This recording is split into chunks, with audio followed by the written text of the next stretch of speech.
મારું નામ તુષાર શાહ. હું આશ્રમ રોડ ખાતે આવેલા સીએની ઓફિસમાં જોબ કરું છું અને મારી જ્યારે 10 વર્ષની એજ હતી નાનપણથી જ મને આ મેગેઝિનો અને વર્તમાનપત્રો એકત્ર કરવાનો શોખ હતો. અને એ જમાનામાં મને કોઈ ચોકલેટ માટે કે ટ્રોફી માટે ₹1 આપે તો એ જમાનામાં હું સારું વર્તમાનપત્ર અને મેગેઝિનો લાવીને વાંચીને ખરીદતો હતો અને ઉત્તરોત્તર આ શોખ મારો વધતો ગયો.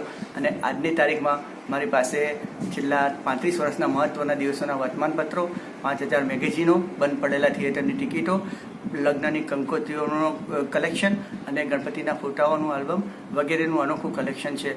અને અત્યારે મારું વિઝન 30% હોવા છતાં પણ મેં આ સાહિત્યનો શોખ મારો ટકાવી રાખ્યો છે અને એમાં મારા પત્ની દીપિકા શાહનો પણ એટલો જ ફાળો છે. મને અત્યારે આ વિઝન ઓછું હોવાથી એ મારા સાહિત્યના શોખમાં હેલ્પ કરે છે અને એના કારણે અત્યારે આજની તારીખમાં બી મેં આ શોખ ટકાવી રાખ્યો છે. અને વાઇલ્ડ લાઈફ પર પણ હું આનો અનેરો ફોકસ છે અને એનો પણ મને શોખ છે.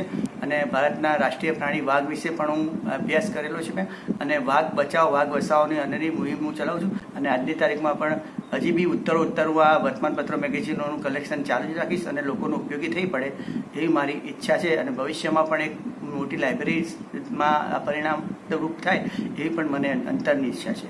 પર્ટિક્યુલર મેગેઝિનની વાત કરીએ તો મારી પાસે ચિત્રલેખા, અભિયાન, જી, પછી સિનેસ્ટાર, પછી cricket Samrat, Kismat, health care, health club, India today, પછી સફારી અને વાઇલ્ડ લાઈફને લગતા ટોટલ 200 જેવા મેગેઝિનોનો અનેરો સંગ્રહ છે અને ટોટલ 5000 મેગેઝિનોનું કલેક્શન મારી પાસે છે. અને એ જ રીતે વર્તમાનપત્રોની વાત કરીએ તો ગુજરાત સમાચાર, સંદેશ, દિવ્ય ભાસ્કર, એક જનસત્તા, જય Hind, Indian express, times of India, જય હિન્દ વગેરે જેવા વર્તમાનપત્રોનું પણ અનેરું કલેક્શન મારી પાસે છે. અને એ છેલ્લા 30 વર્ષના મહત્ત્વના વર્તમાનપત્રો અને મેગેઝિનોનું કલેક્શન છે. એમાં 2001નો જે અર્થક્વેક ભૂકંપ આવ્યો હતો એના પણ હોય, 2002ના ગોધરાકાંડ થયા હતા એ પણ વર્તમાનપત્ર મારી પાસે અવેલેબલ છે. અને એ જ પ્રમાણે 1985માં જે અનામત પરથી જે કોમ્યુનલ રાઇટ્સ થયા હતા તોફાન, તો એ પણ મારી પાસે પેપરો સચવાયેલા છે. અને એ જ રીતે મેગેઝિનો જૂના એટલા જ મારી પાસે સચવાયેલા છે. અને એ રીતે જે નરેન્દ્ર મોદી જે ઇલેક્શન જીત્યા 2002માં, 2007માં, 2012માં અને 2017માં, એ ટોટલી તમામ રેકોર્ડ મારી પાસે અવેલેબલ છે. એટલે કારણ કે હું ઇલેક્શન એટલે કે રાજકારણને લગતા પણ ઘણા બધા મારી પાસે મેગેઝિનો વર્તમાનપત્રોનું કલેક્શન છે અને મારા સંગ્રહમાં એને પણ અનેરું સ્થાન મેં આપેલું છે.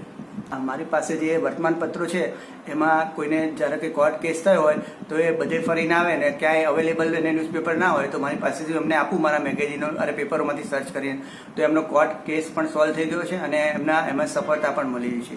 એ રીતે વર્ષો પહેલાં એક બેન એવા હતા કે એમને અમેરિકાના વિઝા નહોતા મળતા અને પર્ટિક્યુલર પેપરમાં જ એમને એડ હતી તો એ મેં એમને આપ્યું તો એમ્બેસીમાં જઈને એમને રજૂ કર્યું બધું તો એમને વિઝા પણ મળી ગયા. એટલે એવા તો અનેકો કિસ્સા છે કે જે લોકોને મેં હેલ્પફુલ થયો અને લોકોને આ રીતે આપ્યા. મેગેઝિનમાં પણ ઘણા બધા મારા મેગેઝિનો વાંચવા લઈ જાય છે. અને 23મી એપ્રિલે જે વિશ્વ પુસ્તક દિવસ મનાવવામાં આવે છે એ વખતે બી હું ઘણા બધાને મારા પુસ્તકો અને મેગેઝિનો વર્તમાનપત્રો ફ્રીમાં વાંચવા પણ આપું છું. અને હું ટોટલી ₹1 પણ ચાર્જ લીધા વગર એક સેવા, એક યજ્ઞ છે એમ સમજીને હું આ કામ કરું છું.